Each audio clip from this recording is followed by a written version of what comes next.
I'm Dr. Chris Willard. 好，可以听到 I'm 了。a clinical psychologist. I teach at Harvard Medical School. I'm a consultant to a number of different institutions, companies, places like Google and HubSpot. I also work as a psychologist. And I'm so excited to be doing this workshop with you about mindfulness and resilience, and 卡 really 顿 question 卡 about 的厉 growth 害啊 through！difficult times. And this workshop really started to develop during the course of the COVID pandemic. And so I want to start with a story, with a little allegory that might be helpful. We've all probably been on an airplane. And at some point during the flight, there's sometimes a little bit of turbulence, right? The plane rocks a little bit up and down, and everyone looks around, looking a little bit nervous. And then the captain, ding, gets on the loudspeaker and says something like, "Ladies and gentlemen, we're experiencing some turbulence. We're going to check in with 好一点 ground 了。 control. We're going to change our flight path a little bit, have a less bumpy ride, and we'll get you to your destination, maybe a few minutes behind schedule. In the meantime, please sit back and relax, and please stay in your seats. And maybe we won't have beverage service. There'll be a few things a little bit different about the flight, but we'll get you there safely. If there is an incident, of course, you put on your own oxygen mask first before helping the person next to you."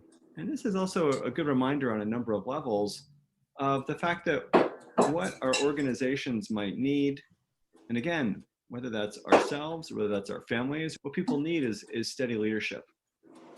Even if the pilot is scared, we don't want to imagine that the pilot is scared, right? We hope that they act calm, and that in turn then starts to calm and settle everybody else down. There's a meme I saw recently that says, "Never in the history of calming down has anyone ever calmed down by being told to calm down," right? It really trickles down from the top. It really trickles down from the leadership, the supervisors, out to all of the employees, out to everybody in the family, everybody around us. And that can also really start with practices of mindfulness, resilience boosting positive psychology, exercises and practices that we'll be exploring together in this course to help you to stay steady, regulated, even during really difficult and challenging times for yourself, for your organization, for your family, and really for the world at large. I'm also really curious about the ways that emotions and behaviors, for that matter, are really contagious, spreading from person to person to person through an organization, through a family, through a hospital, through a school, something like that. And the research really finds that our capacity to stay calm and well-regulated really does impact the people around us. And so, for example, in families, parents who practice mindfulness, communication is better, happiness in the family gets better. In couples, when one person in the couple is practicing mindfulness, the other person is happier, says that they're happier with the relationship, conflict goes down. Leadership, leaders in particular, who have that mindful presence, generate more respect, more loyalty from the folks around them.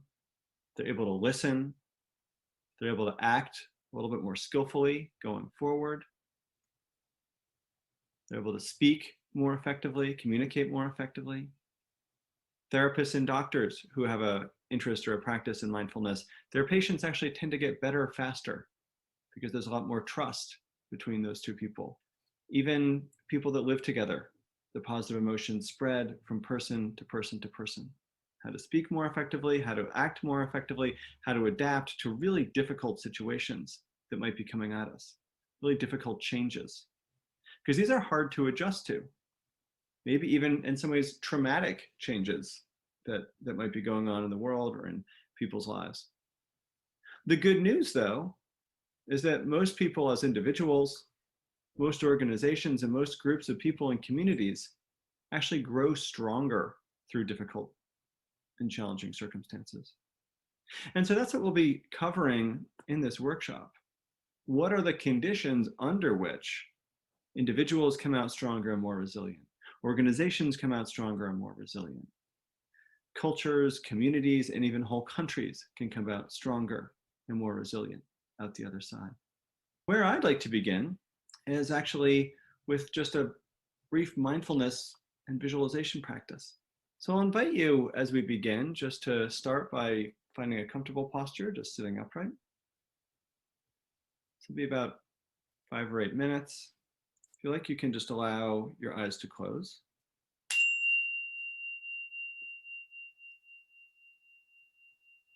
And begin by just feeling some uplift through your torso. Perhaps even imagining your body sitting tall, strong, confident like a mountain.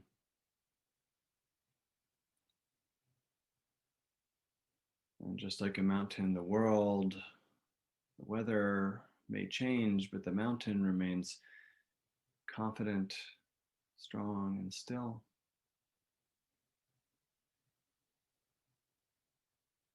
Breathing in, seeing yourself, your body as a mountain, and breathing out, feeling strong and confident. Just continuing to hold this image of yourself as a mountain, strong and confident, just watching what passes, what changes around it. All the while remaining still, strong, and confident.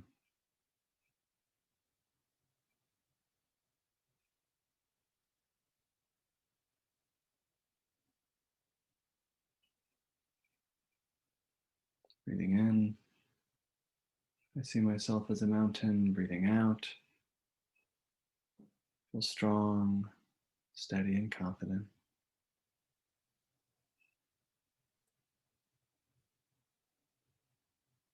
Or perhaps on the next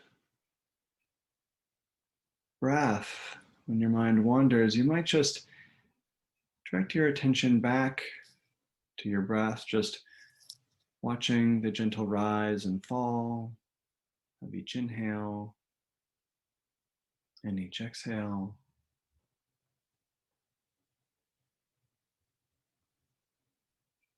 The sounds of each breath in and out.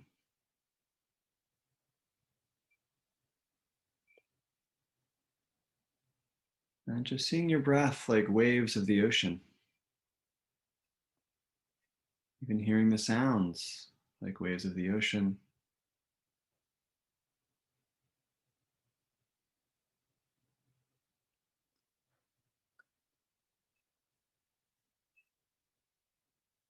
And just like the waves of the ocean, some breaths are longer, some shorter, some smooth or some rough. But your breath keeps coming, just like the waves of the ocean.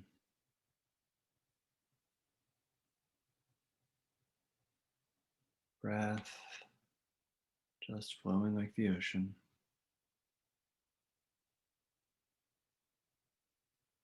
Washing away any thoughts or distractions.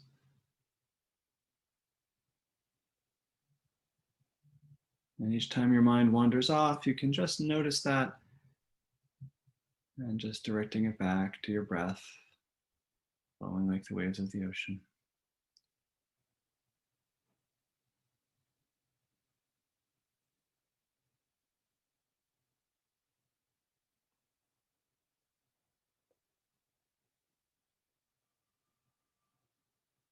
And the next time your mind wanders,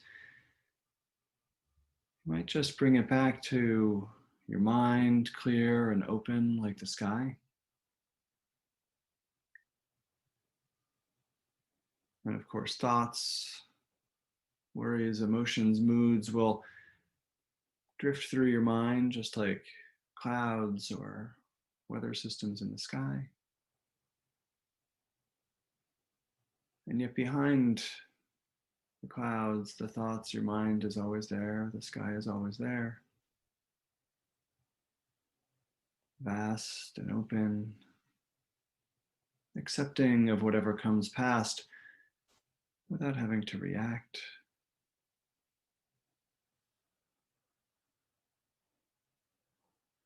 Mind open and accepting like the sky.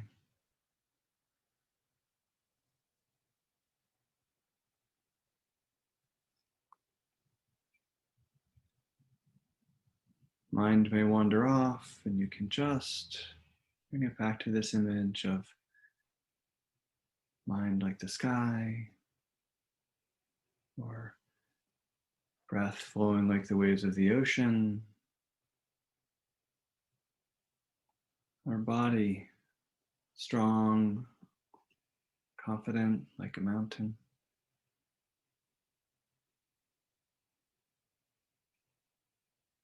Taking just another minute or two just to be with whatever image most resonates for you in this moment.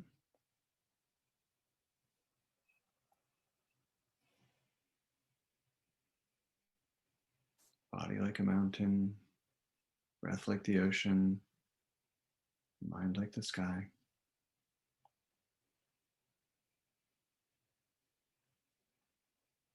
And just knowing at any challenging moment in your stressful day or week ahead, you can come back to whichever of these images you feel you most need. And with that, I'll ring the bell. You can raise your eyes, allow them to open. And perhaps just taking a look around the room around you. Spend so much time on our screens, it actually disrupts our breath.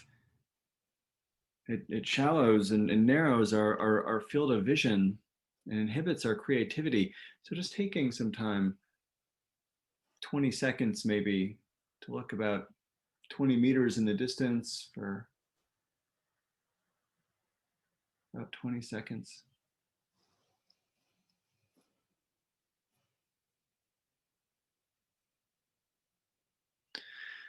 And just bringing your attention, your awareness back once more.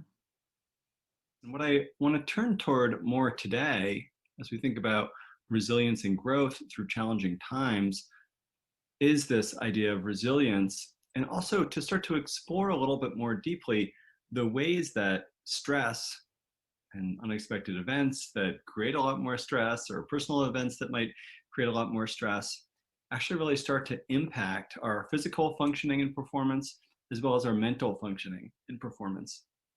And so I'd like to do a little exercise that I often do with all kinds of folks who I'm working with. I'll just ask you to start by holding your hands up like this, and just begin by making really tight fists and noticing what happens as you do this to your body, what happens to your breath, and noticing in your mind also, awake, asleep, emotionally, what's happening here. And then just let go and notice what it's like to let go. You can set your hands down, and I'll let you now just to kind of slump over in your seat like this. Again, just noticing your body, noticing your breath,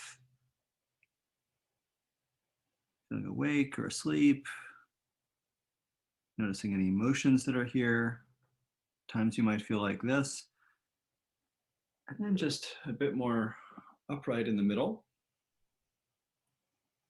And checking in with your body, with your mind. Open or closed, awake or asleep. Times you're a bit more like this. And lastly, just putting your hands over your heart for a moment and reflecting on these same few questions. You can just put your hands back down. Now, what I'm really demonstrating here are a few different ways that we can deal with stress, with a crisis of some kind, with some kind of danger. Now, if you think back to our cave people ancestors thousands of years ago, right? Maybe they were being chased or attacked by a tiger or something like that. Who knows what, right? And if you're being chased by a tiger, what's the logical response? Well, you might want to try to tense up your muscles so that you can fight it. Or maybe you're tensing up your muscles so you can flee and run away from the tiger, avoid it. Or maybe you just kind of collapse over and freeze, maybe becoming camouflaged, playing dead, something like that. Or maybe you just give up, wait for the worst of it to be over, right? Playing dead, seeing what happens if you do in fact survive. Now, these are really useful ways of dealing with a threat like a tiger. Unfortunately, in today's world, or maybe fortunately, we're probably not battling tigers so much as we're dealing with pandemics, dealing with recessions, dealing with other crises in our own lives, right, or in other people's lives, right? And what starts to happen with these more emotional threats or financial threats or social threats is we actually respond in these same ways. We probably know people, or maybe we recognize in ourselves when we're stressed out. We go into fight mode. We start trying to fight things off, become irritable, right? Argumentative, defensive, things like that. Other people, they go into flight mode. They just run away and avoid whatever the situation is. Other people just kind of freeze, don't know what to do at all. Other people just kind of give up and start to say, forget it, right? So we have this fight mode, and over time, people get even more aggressive. Our brains actually rewire themselves. And that aggression can be useful sometimes, but sometimes it's really toxic in the workplace. Right? Or it really keeps us from seeing clearly. Sometimes avoiding things for now is useful, but sometimes the more we avoid certain things by fleeing from them, the situation only builds and gets bigger. Right? On an individual level, what starts to happen is this actually only encourages and creates more anxiety for individuals. Right? So that's not so good, to end up with more anxiety. That freeze mode, well, that's not so helpful. And that just kind of giving up, kind of hoping the situation isn't happening, right? Isolating over time, right? This is when, groups of people start to become weaker, more in danger, more vulnerable. And as individuals, we start to really kind of become depressed. And that's not going to be so helpful either, because we're not engaging with the world. So these are some of the dangers of responding to stresses or threats or difficult events in the world with this fight or flight, freeze or forget it response. These also look like down the road in individuals, they look like post-traumatic stress, right? Aggression and hypervigilance and more anxiety and just freezing up or just kind of slowly giving up, right? Same within organizations or groups or communities. What happens in any of these fight or flight, freeze or forget it, is that we're activating and deactivating different parts of our brain. One part of the brain that gets activated is the amygdala and limbic system. This part of the brain is really ancient. It's the most primitive part of the brain. It basically works as the brain's alarm system, right? Telling us to go into fight or flight. And of course, what I often say to people is, well, how well can you get anything done or think things through if there's an alarm going off in the background? Probably not very well. And in fact, that's exactly what's happening in our brains. So that when we respond to stress, blood starts flowing into this limbic system, this really ancient part of the brain located way deep in. It's actually flowing out of the prefrontal cortex, which is where we do our clear seeing, where we manage our impulses, where we take other people's perspective, where we think things through, where we're able to plan and see the consequences and get creative about planning out different possible scenarios. Well, that actually shuts down that long-term kind of thinking. It also shuts down our insular cortex, where we take other people's perspective, right? Communicate effectively, understand where other people are coming from. So that we're really losing our ability to think clearly and to act effectively in situations when the blood is, again, rushing into the alarm system and out of these other more important, more useful parts of the brain, right? For really strategic planning and that kind of thing. So what we really want to do is find a way to shut that off. Because what happens, the more the alarm is going off, the more everyone and everything looks like a threat. We're under stress. We know that feeling of everything's going to go badly. We start seeing danger everywhere, around every corner. People are out to get us, right? Our competitors and our friends. I'm going to lose my job. My wife's going to leave me. Everything's going to fall apart. The competitors are going to, come in, right? So what we really need to do is, again, start to shut that down so that we don't keep going into fight or flight or freeze or forget it or wasting our energy on those things. You probably notice also when you're like this or like this actually impacts things like how your body feels and your breath. Your breath becomes dysregulated, for one thing, right? Other things happen. Your digestive system stops working as effectively. You actually perceive different things, hear different sound frequencies, and crave different foods. If you're running away from a tiger, you probably want to crave salt and sugar and fat. You're not craving healthy vegetables, right? So other things start to change when we're under stress in our bodies and our minds. Our immune system shuts off as well. Right? Black and white thinking takes over. Critical thinking shuts down. All of these things make us feel worse physically, as well as making us perform a lot worse mentally and psychologically. Now, the good news is we have actually other ways of responding to stressful scenarios. Explore these a little bit. This and this. We call these the attend and befriend response, or you could call it mindfulness and self-care, self-compassion. And these actually shut off that fight or flight alarm system as well. There's all kinds of ways we can do this. But what happens when we do this is that the amygdala, the alarm system, shuts off. That means blood then flows into the prefrontal cortex, which is our most evolved part of our brain that makes us humans. We can see the future. We can think about complex solutions to problems. We can wrestle with difficult emotional situations without them clouding our vision too much and skewing the way we perceive things. We can see more clearly. We can manage our impulses and not just do the first thing that comes to our mind. We can understand where other people are coming from, start to grasp the complexity of their emotions, which is going to serve us incredibly well as we communicate with other people, whether it's people that we work with, people in our families, competitors who we have to manage. We can start to see all of that get into other people's heads a lot more effectively in terms of both communication and in terms of thinking strategically in different ways. We can start to see the long-term consequences of our actions, right? And you probably notice also your breath starts to slow down and become regular and even. Muscles aren't quite so clenched, right? Digestive system and immune system actually start working again. We crave somewhat healthier foods, or not just junk food, right? We're able to work well and make good connections with other people because of different other hormones flowing through our body. Cortisol blocks our ability to connect with other people. That stops flowing when we're in attend and befriend, or mindfulness and compassion, right? So that we're able to build better connections, build more bridges, alliances, again, individually or in families or with friendships or in the workplace as well. And other things, again, just start happening as blood flows in there. And there's ways that we can just sort of push ourselves to do this, right? Even just naming the emotion that we're feeling. If you put people in an MRI machine, you ask them to name the emotion that they're experiencing, maybe even starting with a sensation in their body. What you see is that the blood flows into the prefrontal cortex, that really sophisticated part of the brain, the command and control center, the CEO basically of the brain, and it flows out of the alarm system. We can also do other things. We can use our breath in different skillful ways, right? Or we can even just change our posture, noticing how sometimes we walk around the day like this or like this, and just bring ourselves a little bit more into a space like this.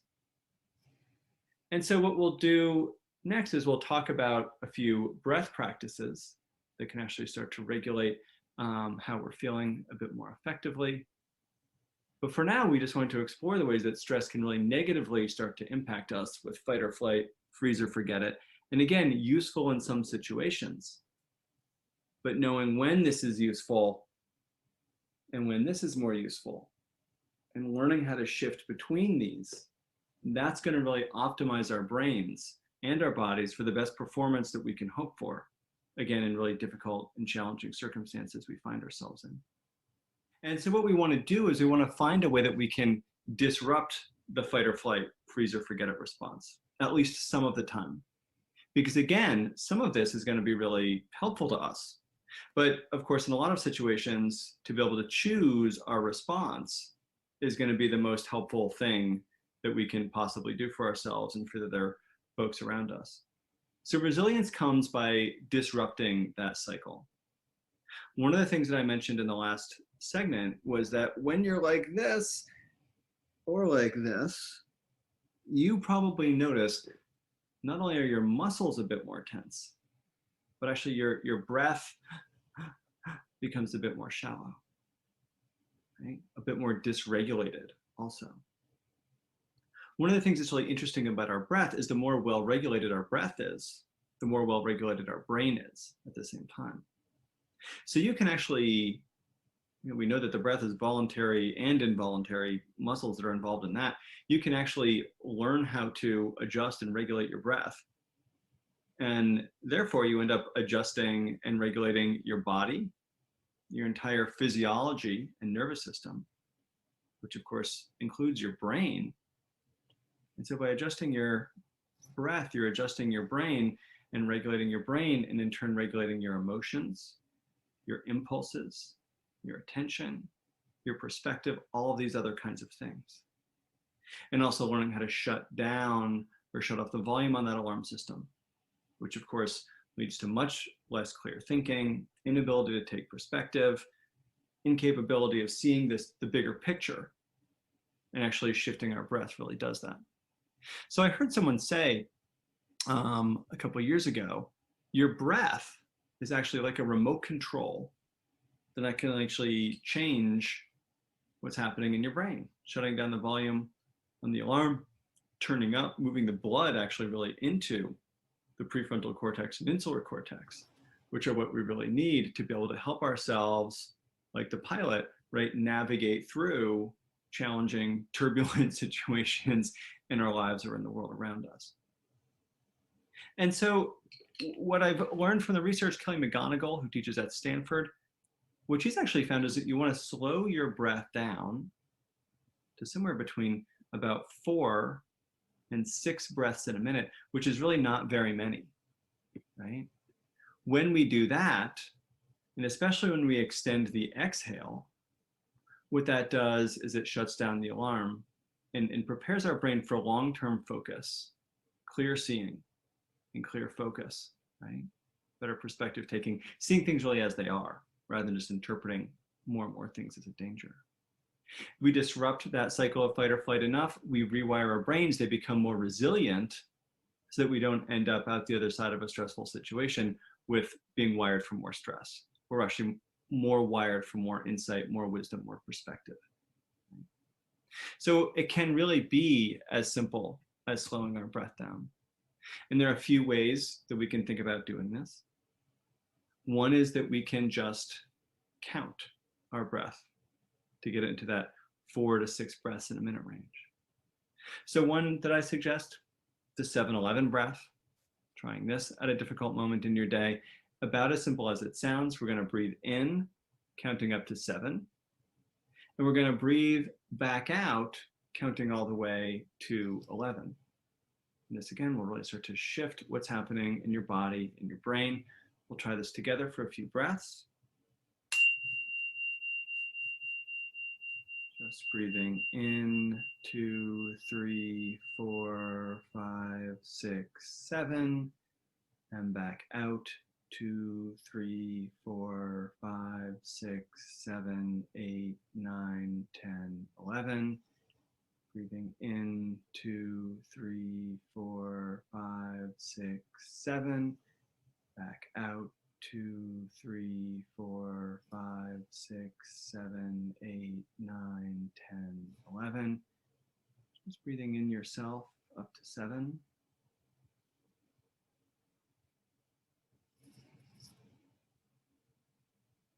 Back out to 11.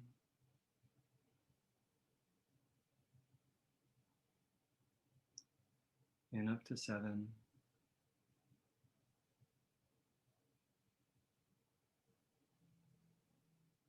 Back out to 11.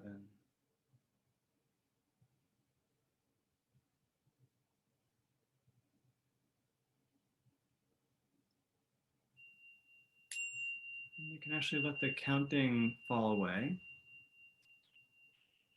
And you might just check in with your body, noticing your breath is now a bit more regulated, especially from that right kind of thing when we are under stress. Breath is a bit deeper, right? We breathe in for 7, shorter for 11, extending that exhale is what starts to get us out of fight or flight, settles the nervous system down. Okay. So again, just something as simple as this can help us, right, when we get that email, when we hear that news, right, just to settle a bit more. And in fact, other things that we're often doing end up dysregulating our breath. being on a computer all day actually makes our breath shallower, and that impacts actually our perception, our perspective, and impacts our stress levels. Hunching over like this over our computer, right? That's a little bit like that fight or flight, right? So shifting our body posture actually can make a really big difference. And again, I'd encourage you to notice at different points in your day when you're like this, when you're like this, when you're like this, and adjust accordingly. And I'll continue to encourage you to do that. And then there are ways also that we may not be aware of that we actually are automatically resetting our bodies and our breath. And there's ways that we can then do those on purpose. Now, what do I actually mean? Well, sometimes we say, just take a deep breath, right? And sometimes when we're frustrated, you might notice that you let out a long sigh, right? You're frustrated, you're angry, you're in a difficult conversation with someone, you just,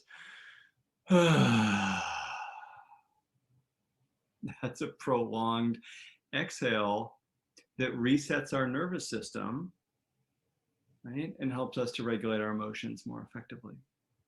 So you can deliberately sigh. You might not want to do it in the course of a meeting or with your family, you know, if you don't want people upset with you, but you can just let out a silent sigh. It actually takes a lot of focus to make your exhale sigh really silent. Let's try that together. Just breathe in. And then a nice long silent sigh. Just pressing all that air all the way out to the bottom of your breath. Sometimes I find it helpful also to press my feet into the floor at the same time as I'm doing this, just to push out that frustration or push out those distractions. And then just let your breath reset itself. The other thing we sometimes do when we're feeling comfortable or trying to feel more comfortable is just, without even realizing it, just putting our hands behind our head or behind our neck like this. I was learning from a wonderful mindfulness teacher that this is also a great way to force your breath to deepen, force your breath to slow down. It also actually stretches out what's called the vagus nerve, which plays a big role in your fight or flight system and your resilience and how you respond to traumatic events. This starts to stretch that out and starts to stretch and slow our breath down a little bit. So again, you may sometimes do this without realizing it, but you may also want to deliberately integrate this into challenging moments in your day or in your life or conversations, or to help yourself just think and get a bit more clarity mentally and feel a bit more empowered physically at the same time. So these are a few just simple things that you can do with your breath. Again, as you regulate your breath, you're regulating your body, your brain, your attention, your emotions, your impulses, right? And your ability to communicate more effectively with other people as well. And you're disrupting, right?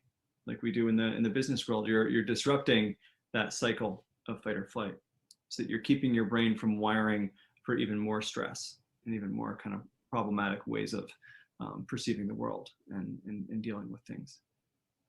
The other thing that happens is sometimes at the end of a long week or in the afternoons, right? Actually, I learned recently 2:55 is the least productive hour of the day. We feel a bit more kind of like this.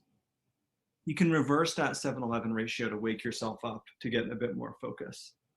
Breathing in longer all the way into 11 and breathing out shorter, like maybe to 7.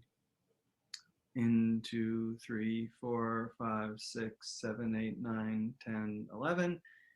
Back out 2, 3, 4, 5, 6, 7. Longer inhale. Shorter exhale. This wakes us up a little bit. And again, 7 and 11 aren't magic numbers. It's just, in English, it's easy to remember. There's a store called 7-Eleven, right? It can be 3 and 6. You can even do, you can take a break in there, right? It can be breathe in for 6, hold for 4, breathe out for 8. Right? The triangle breath, something like that. All of this starts to settle our nervous system down a little bit so we can see more clearly, act more effectively, build more resilience in our brains and in our bodies. So that's a little bit of breath work that can help us in challenging moments, maybe before a presentation, before a difficult conversation, before we check our email, right? When things are getting challenging in our lives, and just finding those few points in the day where we can just reset, reset, reset, disrupt, disrupt, disrupt. I want to turn next time to talking about what actually mindfulness is, get into a bit of a definition, and then we'll start to explore more science and more practices that can help us to be more resilient through challenges. And mindfulness is a word that has, I think, so many definitions these days, and so many people have their own idea of what it means and what it could mean. But I like to think of it as all the best definitions, to me anyway, really have these three elements. Paying attention, right? We've all been told to pay attention, but rarely are we learning actually how to pay attention. Secondly, something about the present moment or the here and now, getting into the moment somehow. And lastly, something about acceptance and non-judgment and doing all this on purpose. So paying attention to the here and now with acceptance and non-judgment. And we can actually break these into smaller pieces, right? So this first piece about awareness or paying attention, right? We know that being able to regulate our attention is actually going to really help us through difficult times, because we can put our attention on how to solve a particular issue rather than on worries that aren't so helpful, or past regrets that may or may not be so helpful, or just having our mind wander all over the place. So we learn how to train our attention. Two kinds of attention, really. Selective attention, which is not paying attention to something and instead paying attention to what we want it to be. And sustained attention, which is the ability to pay attention to something for a long time. And again, through self-regulation, like the breath or other practices we'll be doing, that really activates that part of the brain, the prefrontal cortex, that then also in turn starts to rewire itself and actually get bigger and stronger like a muscle. Okay, secondly, there's this thing about the present moment or the here and now. And what's so important about this? Well, if you think about being in the present moment, right, this comes up in a lot of kind of self-improvement circles. What does that really mean? Well, if we're stuck in the past, right, that's often not so helpful. People sometimes say depression is about living in the past, anxiety is about living in the future, and we find peace in the present moment. But it's about responding to what's happening in the present, rather than reacting because of some past conditioning, or being reactive or to concerns about the future rather than responsive to those particular concerns. So I think about this often. I think, sometimes I'll get carried away off into the future, right? I'm going to mess up this talk, and then I'm never going to get invited back to do any more workshops or consulting. I'm going to lose my job, and I'm going to lose my house, right? My life will fall apart. I'll die alone under a bridge, right? All these worries about the future that probably are not actually going to happen. So instead of going off to the future, we do need to plan for the future, right? But if I'm in the present moment, I can think, okay, what can I do to make this talk go as well as it can from this very moment, right? Knowing that I've got this workshop coming up, or this report I need to write, or this deadline coming, right? How can I respond from the present? And then we're also happier in the present. So some research actually was, a few thousand people are in this study now, would ask people three questions. What are you doing? How focused are you on what you're doing? And how happy are you right now? And what the research found, this is also at Harvard, is that what you're doing is actually less important to how focused you are on doing it. So being present with what you're doing is actually what makes you happy, not the activity itself. The other thing that the study found is that our minds are wandering really a lot of the time, right? You might have some guesses as to what that is. But what the research finds, it's about 47% of the time that our mind is wandering, which probably means I should repeat that because half of you listening missed it, right? So our minds are wandering half of the time. Off to the future is where they go, or off to the past is where they go, or to comparing ourselves to other people, which usually doesn't end very well for us either, right? But the good news is when we train our minds to come back into the present through training our attention and awareness by coming back to the present again and again, we're happier. So we've talked about using the breath as a way of getting more into the present. We can also use our senses, sound, sight, touch, taste, right? These kinds of things, because our thoughts go off to the future, our thoughts go off to the past, but with training, we can keep them in the present, and we can come back to our senses, are really always in the present. So I'm going to guide us through a practice that makes for an acronym in English, the SEAT, S-E-A-T. And we'll just take a few moments just to explore and notice senses and sensations, E for emotions, A for actions, and T for thoughts. So let's explore this together for just a few moments. You can just sit upright. If you feel comfortable, you can allow your eyes to close.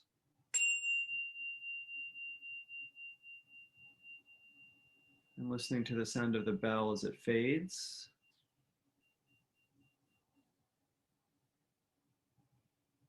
And continuing actually to listen to any other sounds that you might be aware of.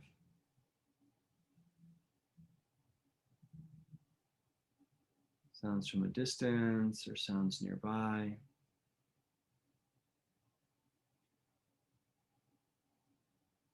From the left or the right.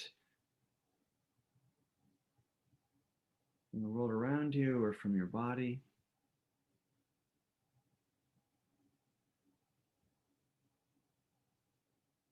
And then noticing what you can see, whether your eyes are open or closed, just noticing things as shapes, as colors.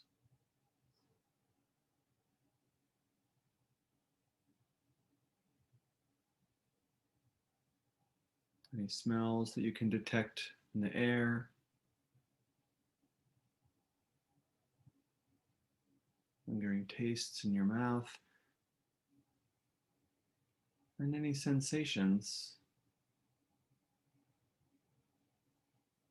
Feet on the floor, temperature of the air against your skin, or a gentle breeze.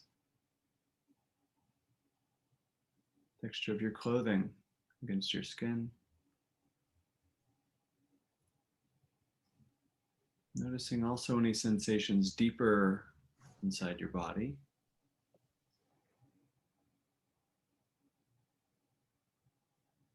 And then turning toward E for emotions. What emotions are present right now? Curiosity, boredom, relief, anxiety. Just welcoming all emotions that are present right now.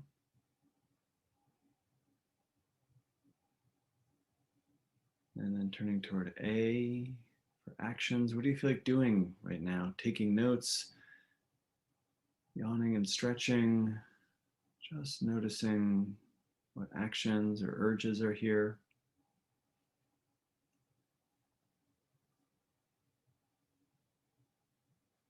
And then lastly, turning toward T for thoughts. What thoughts are you aware of? Thinking about the future or the past.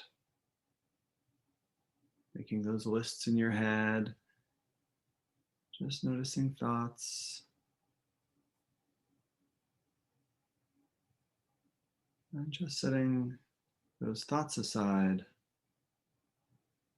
Now ring the bell once more.